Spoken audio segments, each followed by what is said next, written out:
सर्वांना जय शिवराय। बंगालच्या उपसागरातला कमी दाब हा महाराष्ट्रातल्या काही भागांना दिलासा देतोय।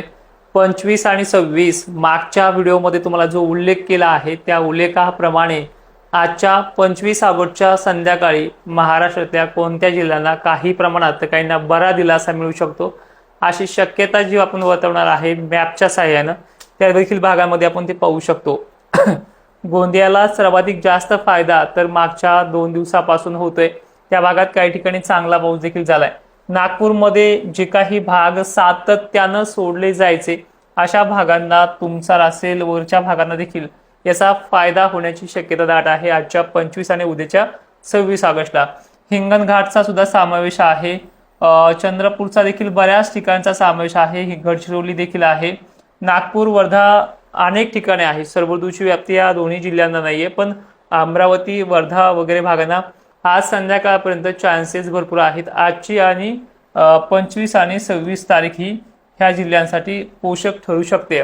अकोल्यामध्ये सोडलेल्या भागांपैकी आणि ज्यांना घेतच नाही अशा भागांना फुगारे पण त्यापेक्षाही बऱ्यापैकी काही ठिकाणी पावसाचे चान्सेस आहेत, कारण की हा जो काही लो प्रेशर आहे आणि आणलेलं बाष्प जे आहे ते एमपी मार्गे खांडवा मार्गे गुजरातकडे सरकण्याची शक्यता आहे।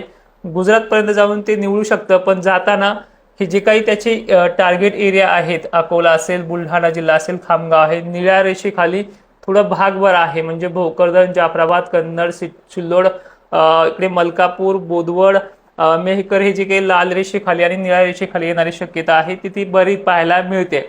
त्यानंतर याचा परिणाम हा गोल रिंगण असलेल्या भागात तर बरा आहे, मॉडेलनुसार हे चित्रीकरण आहे। त्यानंतर नांदेडमध्ये रात्रीच्या वेळेला 11 वाजेपर्यंत ही शक्यता वाढू शकते।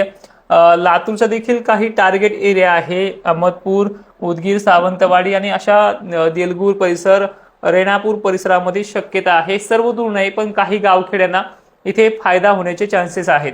आता हा झाला विदर्भाचा आणि खानदेशचा शेड्यूल, म्हणजे धुळ्यापर्यंत मजल मारेल तो 2 दिवसामध्ये, म्हणजे आजची 25 आणि उद्याची 26 ह्या तारखेपर्यंत। नाशिकला याचा काही परिणाम होईल का, तर नाशिकला आज ढगांची रेलचेल जास्त वाढेल आणि ज्या आभाळाचे स्पेल येतात, पट्ट्या येतात त्या खूप मोठ्या असणार आहे आणि तिथे काही ठिकाणी थोडे शावर रेन म्हणजे स्मॉल मॅन्डेट रेन सारखी परिस्थिती पाहायला मिळू शकते। एकदम फॉगर रेन किंवा हलका ते मध्य आपल्या मराठी भाषेमध्ये सरळ तिथे पाहायला मिळते। छत्रपती संभाजीनगरचे उत्तर भाग, कन्नड, सिल्लोड, वजापूरमध्ये काही ठिकाणी, गंगापूरमध्ये मोजक्या ठिकाणी, तर जालन्यामध्ये काही ठिकाणी याचा जोर थोडा वाढू शकतो। म्हणजे इतर दिवसाच्या तुलनेमध्ये हा इथे फरक आज संध्याकाळपर्यंत पाहायला मिळू शकतो। रामनगर पट्टे, मंठा पट्टा, परतूर पट्टा देखील आहे। घनसावंगीमध्ये काही मोजक्या भागांमध्ये आहे। बीडमध्ये याचा परिणाम मोठा नाहीये, सोलापूरमध्ये मोठा नाहीये, अहिल्यानगरमध्ये मोठा नाहीये, पण आभाळाच्या फळ्या थोड्या अधिक ह्या 8 दिवसात जेवढ्या नाही आल्या तेवढ्या येण्याची शक्यता दाट आहे। त्यामुळे कदाचित थोडा वाढ इथे पाहायला मिळू शकते, पण सर्वांना हा दिलासा नाहीये। दिलासा राहू शकतो विदर्भाला आणि खानदेशला बऱ्यापैकी। मराठवाड्यामध्ये मोजक्या ठिकाणी, परभणी साईडला देखील बरा दिलासा काही ठिकाणी मिळू शकतो। हे असं याचं चित्रीकरण पाहायला मिळतंय। आणि थोडक्यात जर सांगायचं म्हटलं तर हा जरी बंगालच्या उपसागरातला लो प्रेशर इकडे जात असला तरी याचे परिणाम विदर्भावरती आणि खानदेशावरती आणि मराठवाड्यामध्ये काही भागांवरती होऊ शकते। हे आजच्या 25 तारखेच्या संध्याकाळी आणि उद्याची 26 तारखेची दोन्ही मिळून बनवलेल्या तारखेदरम्यानचा हा रेशो आपल्याला पाहायला मिळतो। आता चित्रीकरण आहे हे लो प्रेशर तिकडनंच का जात आहेत आणि काही ठिकाणी याचा परिणाम एवढा का ओढ दिलेली आहे हे देखील पाहूयात आपण। सध्या जर आपण चित्र पाहिलंय की पूर्णपणे वारे जे आहेत मान्सूनचे टफ एरियामध्ये बनलेले आहेत, गुजरात साईडला पळत आहेत आणि थोडासा आता रिटर्न मान्सूनचे वेध देखील पाहायला मिळत आहेत, पण ते अजूनही तेवढे कणखर नाहीत, कारण की 6 तारखेपर्यंत 6 सप्टेंबरपर्यंत कुठलंच परतीच्या पावसाचे चान्सेस पाहायला मिळत नाहीये। त्यानंतर प्रभाव जो आहे आपल्या बंगालच्या उपसागरात जे वारे ऍक्टिव्ह आहेत त्या वाऱ्यामुळे अनेक ठिकाणी जोर देखील पाहायला मिळतोय। त्या जोराचे परिणाम जे आहे ते सरळ एमपी कडे जाताना आपल्याला दिसत आहेत। काही सुशिक्षित शेतकऱ्यांनी अशा पण कमेंट केल्या आहेत, जर सुपर अल्निनोचा एवढा मोठा इफेक्टिव्ह आहे मग महाराष्ट्राला आणि उत्तर दक्षिण भारतालाच का, त्याचा उत्तर भारतावरती का परिणाम नाही, किंवा यामागचं काय गणित आहे। मित्रांनो, ज्यावेळेस बंगालच्या उपसागरात लो प्रेशर बनलेला आहे त्याने आतापर्यंतचा प्रवास इकडे ठेवलेला आहे, जो पूर्णपणे आपण पाहतोय एमपी साईडला हा प्रभाव त्याचा राहिलेला आहे। MP मध्ये सर्वदूर नाही पण तिथे सुद्धा अनेक ठिकाणी बरा पाऊस पडतोय, जो महाराष्ट्राच्या आणि इतर राज्याच्या तुलनेमध्ये दक्षिणी भागांच्या तुलनेमध्ये सर्वाधिक जास्त राहिलेला आहे। पण मग महाराष्ट्राचं गणित काय आहे, महाराष्ट्राला हे लो प्रेशर का जात नाहीये, जे वारंवार बनतात सुद्धा ते लो प्रेशर महाराष्ट्राकडे न येण्याचं कारण म्हणजे एकमेव हा पश्चिम वाऱ्याचा प्रभाव जो पाहायला मिळतोय। हे वारे पूर्णपणे इथल्या भागामध्ये वातावरण सकाळ किंवा संध्याकाळच्या पिरियडला थंड ठेवत चाललेलं आहे, तिथे टेम्परेचर निव्वळ नॉर्मल आहे। आयओडी सुद्धा याच गोष्टीमुळे पॉझिटिव्ह होत नाही आणि त्याचा प्रभाव इथे पाहायला मिळतो। हे वारे जोपर्यंत ऍक्टिव्ह आहे तोपर्यंत हे सर्व लो प्रेशर्स इकडे जातील। आता पुन्हा सुद्धा 4, 5, 6 ला एक लो प्रेशर महाराष्ट्राकडच्या दिशेने म्हणजे MP आणि महाराष्ट्राच्या बाउंड्रीच्या लगत भागांना सरकताना दिसते। तर त्याचा प्रभाव थोडा आता जसं की हे लो प्रेशर MP कडनं जाते त्याचा थोडासा खाली आहे, जे 5-6च्या दरम्यान बनणारा लो प्रेशर आहे त्याचा प्रभाव MP आणि महाराष्ट्राच्या बाउंड्रीवरती आहे।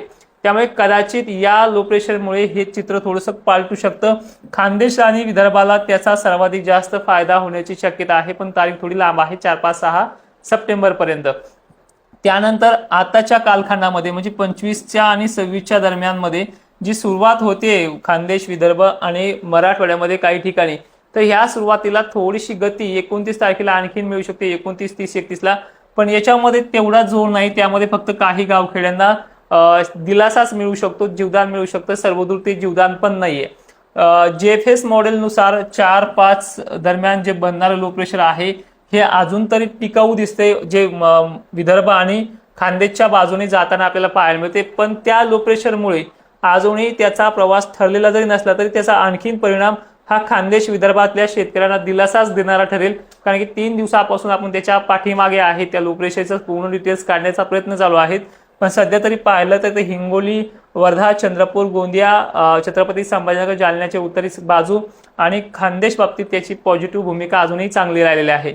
मग हे जे का आहे सुपर अल्निनोमुळे जे होतंय हे सुधारणार नाही का, तर थोडीशी पॉझिटिव्ह चान्सेस असे आहेत की रिटर्न मान्सून 12 ते 15 सप्टेंबरच्या कालावधीमध्ये चिन्ह स्पष्ट दिसत आहेत आणि त्यामुळे या काळामध्ये ही परिस्थिती चांगली सुधारू शकते। आणि विशेषतः शेवटपर्यंत का होईना जे गरमीची लेवल आहे हे आता कालपासून अनेक भागांमध्ये वाढायला पाहायला मिळालेले। जालन्यामध्ये देखील काल काही ठिकाणी विजा पाहायला मिळाल्या, मेहकरमध्ये परवाच्या दिवशी विजा पाहायला मिळाल्या, म्हणजे थोडेफार पॉझिटिव्ह चान्सेस असे आहेत की गरमीची लेवल काल पासून 24 तारखेपासून काही ठिकाणी 23 तारखेपासून संध्याकाळची वाढायला लागली। त्यामुळे रात्रीच्या वेळेच्या वातावरणामध्ये थोडा फरक पडायला लागला, जे पूर्वेकडनं ट्रान्सफर होतंय अशा प्रकारे।